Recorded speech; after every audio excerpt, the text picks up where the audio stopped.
क्या हुआ? जब अयोध्या राम मंदिर में नासा के वैज्ञानिकों को मिला कुछ ऐसा जिसे देखकर सभी के रोंगटे खड़े हो गए। यह घटना देखकर आपके भी पैरों तले जमीन खिसक जाएगी, क्योंकि आज विज्ञान भी सनातन के सामने झुकने वाला है, क्योंकि जब कुछ भी नहीं था तब भी सनातन ही था। आजकल के वैज्ञानिक कई बार प्रभु श्री राम को काल्पनिक बताने की कोशिश करते हैं। उनका मानना होता है कि रामायण तो कभी हुई नहीं थी, लेकिन जब सोमेश शर्मा नाम के वैज्ञानिक राम मंदिर पहुंचे तो उनके साथ ऐसे ऐसे चमत्कार हुए जिसके बारे में जानकर आपके भी रोंगटे खड़े हो जाएंगे। आगे बढ़ने से पहले अगर आप भी सच्चे राम भक्त हैं तो वीडियो को लाइक करके कमेंट बॉक्स में जय श्री राम जरूर लिखें। राम मंदिर बनना हम सभी सनातनीयों के लिए एक सपना था, और जब 22 जनवरी 2024 को भव्य राम मंदिर का मेन प्राण प्रतिष्ठा का समारोह हुआ तो पूरे देश में खुशी की लहर दौड़ पड़ी। हर कोई झूम रहा था और अपने घर में दिवाली मना रहा था, क्योंकि यह 500 साल के संघर्ष का नतीजा था। और इस पूरे घटनाक्रम से हमें यह समझ आता है कि अगर आप सच्चे हैं और सत्य के साथ खड़े हैं तो आप ही कभी पराजय नहीं हो सकती। और आज भव्य राम मंदिर का निर्माण हो चुका है। लाखों श्रद्धालु रोजाना रामलला के दर्शन कर रहे हैं। इसी बीच सोमेश शर्मा नाम के एक वैज्ञानिक, जिन्होंने अमेरिका से विज्ञान की पढ़ाई की और नास में कई सालों तक वैज्ञानिक के तौर पर रहे, उनकी बुद्धि पूरी तरह से पश्चिमी संविदा की हो चुकी थी।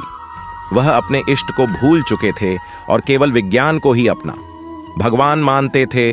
उनका ऐसा कहना था कि भगवान होते ही नहीं है, जो भी है केवल विज्ञान है और यह दुनिया विज्ञान के सहारे ही चल रही है। लेकिन अयोध्या के राम मंदिर में उन्हें जीवन का बहुत बड़ा सबक मिलने वाला था, क्योंकि जब वह कुछ दिन छुट्टियां मनाने के लिए भारत में अपने घर में दिल्ली आए हुए थे, तब राम मंदिर के प्राण प्रतिष्ठा का समारोह हुआ और अगले ही दिन से आम श्रद्धालुओं की दर्शन के लिए भीड़ लग गई। सोमेश जी शर्मा का पूरा परिवार प्रभु श्री राम को बहुत मानता था और नवीन राम मंदिर को देखने के लिए उनके परिवार जन बहुत उत्साहित है। तो सभी ने आग्रह किया कि एक साथ मिलकर सबको राम मंदिर देखने जाना चाहिए। लेकिन सोमेश जी शर्मा इस बात से राजी नहीं थे, लेकिन बच्चों के कहने पर विराजी हो गए। लेकिन अभी भी मन में केवल बंधु इस भावना। सोमेश जी आज से 15 साल पहले अयोध्या आए थे। उस समय अयोध्या फैजाबाद कहलाती थी और यहाँ की स्थिति बहुत खराब थी। लेकिन जब वह साल 2024 में अयोध्या पहुंचे तो अयोध्या के भव्यता देखकर उनके भी रोंगटे खड़े हो गए। जगह जगह स्वच्छता में भी हुई थी। जगह जगह पर भगवान श्री राम और रामायण से संबंधित कलाकृतियां बनी हुई थीं। चाहे स्टेशन हो या एयरपोर्ट, सब कुछ भगवा रंग में रंगा हुआ था।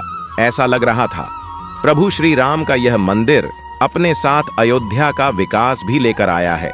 लेकिन सोमेश जी तो अपने विज्ञान को लेकर बैठे हुए थे।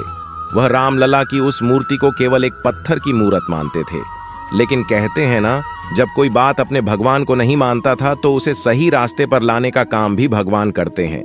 जब सोमेश जी शर्मा ने देखा कि राम मंदिर के अंदर जाने के लिए हजारों श्रद्धालुओं की भीड़ है, तो उन्होंने अपने परिवार को आगे कर दिया और खुद पीछे लौट रहे थे। लेकिन उनका परिवार नहीं माना और उन्हें जबरदस्ती राम मंदिर की लाइन में लगाया। जैसे राम मंदिर में आगे बढ़ रहे थे, भक्तों की प्रभु श्री राम के प्रति आस्था देखकर वो काफी हैरान थे, क्योंकि लोगों के अंदर अपने आराध्य की वजह से हिम्मत थी, जीवन में कुछ कर दिखाने की प्रेरणा थी। लेकिन अभी भी वह विज्ञान पर ही टिके हुए थे, क्योंकि वो नासा के वैज्ञानिक थे। तभी 4 से 5 घंटे लाइन में लगकर वह रामलला के दरबार में पहुंचे। वहां पर उन्होंने अचानक एक बड़ा चमत्कार दिखा। उन्हें दक्षिण द्वार की ओर से एक बंदर आता हुआ दिखाई दिया, जो गुण मंडप से होते हुए सीधा रामलला के चरणों में जाकर बैठ गया। राम मंदिर ट्रस्ट का कहना था कि साक्षात हनुमान जी अपने प्रभु के दर्शन करने आए थे। सोमेश जी शर्मा ने जब यह देखा तो उन्होंने पाया कि प्रभु श्री राम के प्रति आस्था केवल मनुष्य में नहीं बल्कि जानवरों में भी है। यहां पर उनके अंदर बदलाव की सबसे पहली झलक नजर आ रही थी। इसके बाद अचानक कि उनका पर्स गायब हो गया। जब वह राम मंदिर से बाहर आए तो अपने परिवार वालों को उन्होंने बताया। उनके परिवार वालों का कहना था कि आप चिंता मत करो, प्रभु श्री राम आपका पर्स जरूर लौटा देंगे। तो सोमेश जी का कहना था कि मेरा पर्स तुम्हारे भगवान के दरबार में चोरी हो गया। इससे बड़ी शर्मिंदगी की बात क्या हो सकती है। लेकिन उनकी एक बेटी ने कहा कि कल मैंने आपके पास के अंदर एक छोटी सी हनुमान चालीसा रख दी थी। यकीन मानिए किसी न किसी तरह आपका पर्स जरूर मिलेगा। आप प्रभु श्री राम पर भरोसा रखो। फिर सभी लोग इंतजार करने लगे और इधर उधर पर्स को ढूंढने लगे।